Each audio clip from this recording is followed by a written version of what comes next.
Notre vie tout entière, toutes nos ambitions, toutes nos initiatives, tous nos engagements doivent amener tout sous sa seigneurie. C'est une chose immense. Et la gloire de ce trône dépend de l'acceptation de son gouvernement et de sa seigneurie dans nos vies. Quand vous le saisissez, cela vous ouvre toutes les interprétations à la Bible. Pourquoi toutes ces affreuses situations que nous voyons? Ce que nous voyons ici-bas est contraire à ce que Dieu avait prévu, et cela le met en évidence. En considérant le monde et en voyant les situations préoccupantes des nations et autour de nous, dans notre propre pays, les terribles conditions de souffrance, de la misère et du mal, nous pouvons nous demander comment l'incrédule ou le railleur parle. Pourquoi est-ce que Dieu le permet? Nous lui répondrons, Dieu permet que ce qui est contraire à ce qu'il veut puisse s'étaler devant les hommes, prouvant ainsi que c'est antinomique, qu'il n'a jamais voulu qu'il en soit ainsi.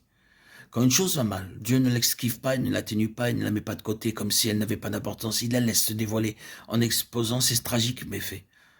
Le monde fait entendre la plainte de son propre drame, la tragédie d'avoir manqué le dessein de Dieu. Appliquez cela au monde et vous aurez un argument percutant pour apporter l'évangile. La Bible devint vivante pour Paul. Et il est incroyable de voir comment, à partir de ce moment, il apporta cette vision de la Bible partout où il allait. Après avoir eu cette révélation de Jésus-Christ, cette vision de Dieu sur le chemin de Damas, la chose qu'il prêchait, c'était Seigneur et Jésus. Seigneur, le Seigneur, Jésus.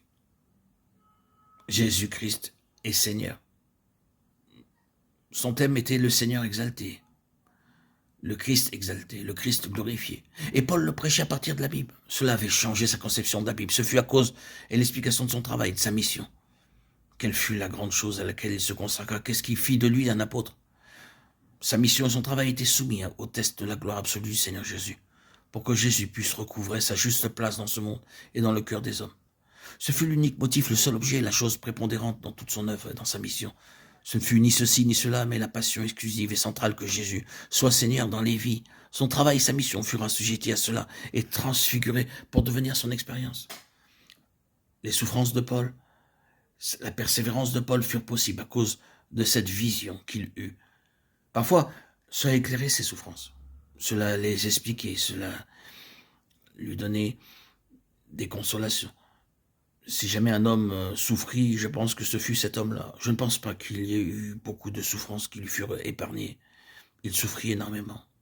Bon nombre de souffrances et des souffrances oppressantes.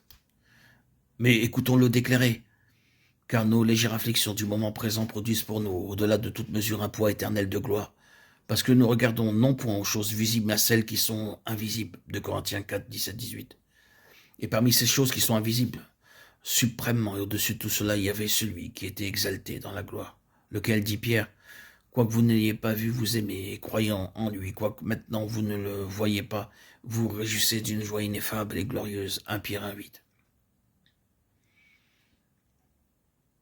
Et ce fut uniquement à cause de cette conscience fondamentale et centrale d'une forte et profonde conviction que Jésus était sur le trône qu'il a pu triompher, qu'il a pu endurer et souffrir ces souffrances aussi autant oppressantes.